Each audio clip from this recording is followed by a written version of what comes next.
It was just another Monday morning at Lang Tech Global, a high-profile international tech firm based in Chicago. Employees were buzzing around the glass-paneled building, their mind consumed with deadlines and meetings. Among them was James Callahan, the company's no-nonsense CEO. Known for his razor-sharp focus and drive for innovation, James was respected and feared throughout the corporate ranks. But he was about to be reminded that genius and potential aren't always dressed in suits and ties. The story begins with Malik Thompson, a quiet, humble janitor who had worked at Lang Tech Global for nearly 7 years.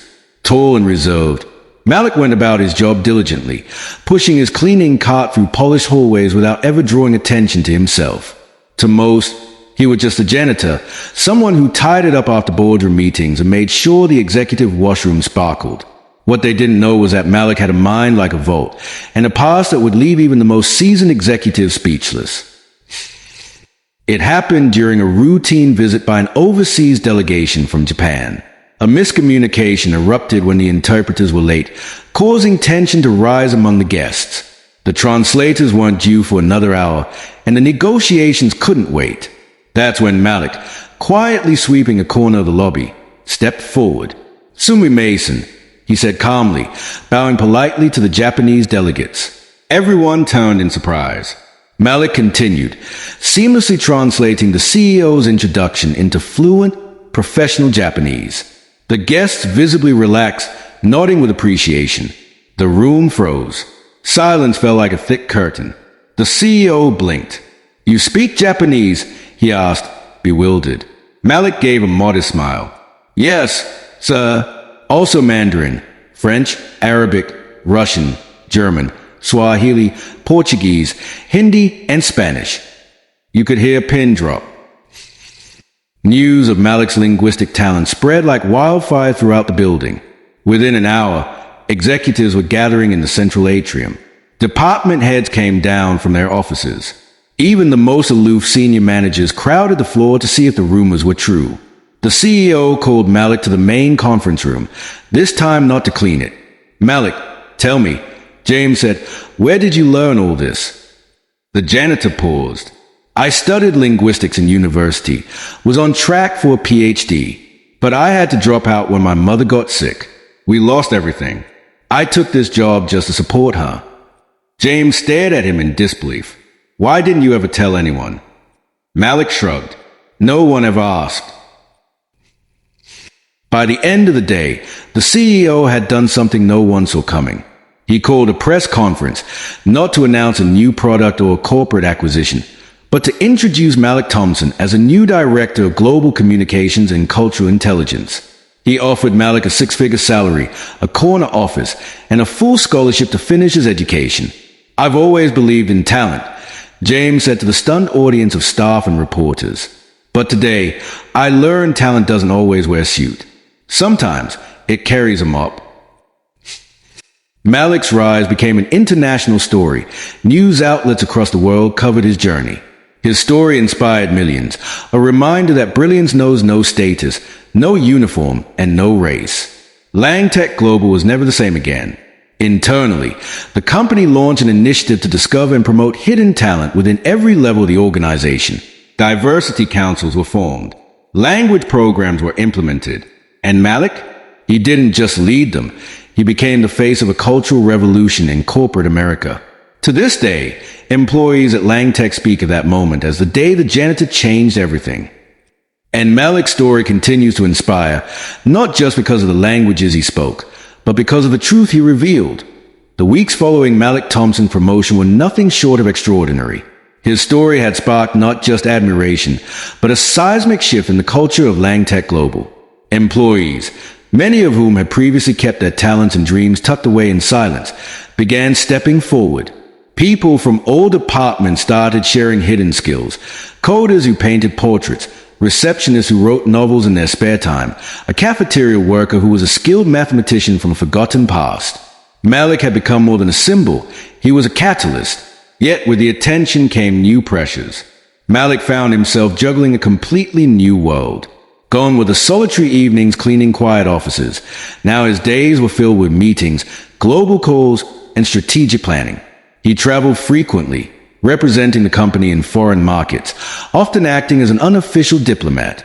His language skills dazzled boardrooms, but it was his humility that continued to win hearts. Still, beneath his poised surface, Malik struggled. The corporate world could be ruthless, and not everyone was pleased with his rise. Whispers echoed in back corridors, unqualified. Just a janitor. There were executives who had worked their entire lives for a chance at the boardroom. And here came a man from the basement, climbing the ladder in what felt like a single leap. One day, an anonymous email began circulating through the company. It claimed Malik had falsified his academic background. The rumor spread like wildfire. Some looked at him with doubt. Others simply watched to see what would happen next. Malik said nothing at first. Instead, he returned to work, head down, just as he always had. But inside, the storm brewed. He wasn't angry because people doubted him. He was hurt that no one had come to him directly. He had always believed in owning respect through action, not attention. It was James Callahan, the CEO, who finally called him in.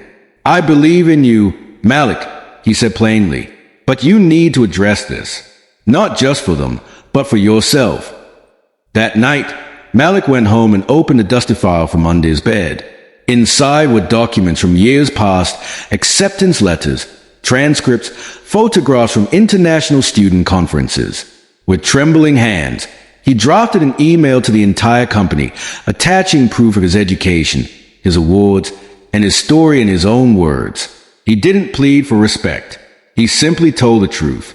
The next morning, hundreds of employees gathered in the atrium to greet him, not with skepticism, but with a standing ovation. Even those who had doubted him looked on with admiration. His grace under pressure had won them over in a way no resume ever could. And that was only the beginning. Malik's life had changed beyond recognition. Gone were the days of silent corridors and late-night floor buffing. Now he stood before world leaders, business tycoons, and scholars, often addressing packed auditoriums in multiple languages, sharing insights on global communication, equity, and resilience. But with every step upward, the weight on his shoulders grew heavier. 6 months into his new role as Director of Global Communications and Cultural Intelligence, Malik received a confidential invitation, one that would challenge his deepest beliefs. It was a letter hand-delivered by a courier, embossed with a golden seal. Langtech Global Board of Directors, confidential nomination consideration. He stared at the letter for minutes, unsure whether to smile or tremble. The offer was unprecedented. Never in the company's history had someone risen from janitor to potential board member in under a year. But there was a catch, a heavy one. At a secret dinner meeting with 3 current board members, Malik was welcomed with courtesy, but also calculation. "You've done wonders for this company's public image," one of them said with a rehearsed smile. "Your story has become our story. But board membership requires alignment, trust." "What kind of trust?" Malik asked cautiously. Another member leaned in. "There's someone within the company who's becoming a problem. A senior developer named Arjun Ramesh. Brilliant, yes, but has been leaking internal communications to journalists. If you want our recommendation to the board, we'd like you to help us make a case for his termination." Malik froze. Arjun was one of the first people who had treated him with kindness when he was still mopping floors. When others ignored Malik in the cafeteria, Arjun sat with him. They had shared long conversations about ethics, culture, and the failures of modern corporate systems. And now, Malik was being asked to betray him. He walked away from that dinner in silence, the streets cold under his feet, the city noise swirling around his thoughts. That night, sleep didn't come easy. Over the next few days, Malik did what few expected. He went straight to Arjun. "I'm being asked to hand you over," Malik said calmly, handing Arjun a copy of the board's report. "Are you leaking documents?" Arjun looked him in the eye. "Yes, but not to hurt the company. To expose what it hides, unsafe products, ignored safety reports, and ghost hiring schemes in overseas branches. Malik, they want you to be a face. I want you to be a force." Those words hit hard. Malik spent the next week poring through internal documents. What he found stunned him. Arjun wasn't just exposing problems. He was risking everything to save people. In a Vietnamese factory, protective gear had been downgraded to save costs. In Brazil, local workers were being paid below minimum wage due to loopholes in legal contracts. Malik had a choice: silence Arjun and sit on the board, or expose the truth and risk everything he had built. He chose the truth. At the company's next global summit, with media and executives from around the world watching, Malik stepped onto the stage, not with a smile, but with resolve. He opened his speech with a story, not of his promotion, not of his success, but of what he had learned behind the curtain. I was asked to climb higher, he said, but I refused to step on the backs of those who lifted me up. Transparency is not disloyalty. It is love in the form of honesty. It is what real leadership looks like. He paused, scanning the room. We cannot build the future by silencing the truth. We build it by facing it. The fallout was immediate. Several board members resigned under pressure. Investigations were launched. But Malik was not fired. Instead, something even more unexpected happened. The employees rallied.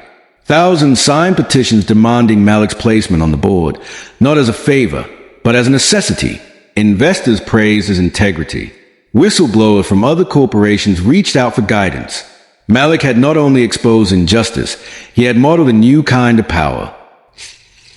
And so, months later, he did join the board, not through compliance, but through courage. But even then, his work was only just beginning. There were still shadows in the corners of the corporate world, and Malik had declared war on them all. His voice had become too loud to ignore. And now, it was echoing across boardrooms, countries, and hearts. Months had passed since Malik Thompson's thunderous speech sent ripples through the corporate world. Now a sitting board member of Langtech Global and a respected voice on global ethics, he had become a symbol of change, not only for the company but for an entire generation of professionals who had been overlooked, undervalued, and underestimated.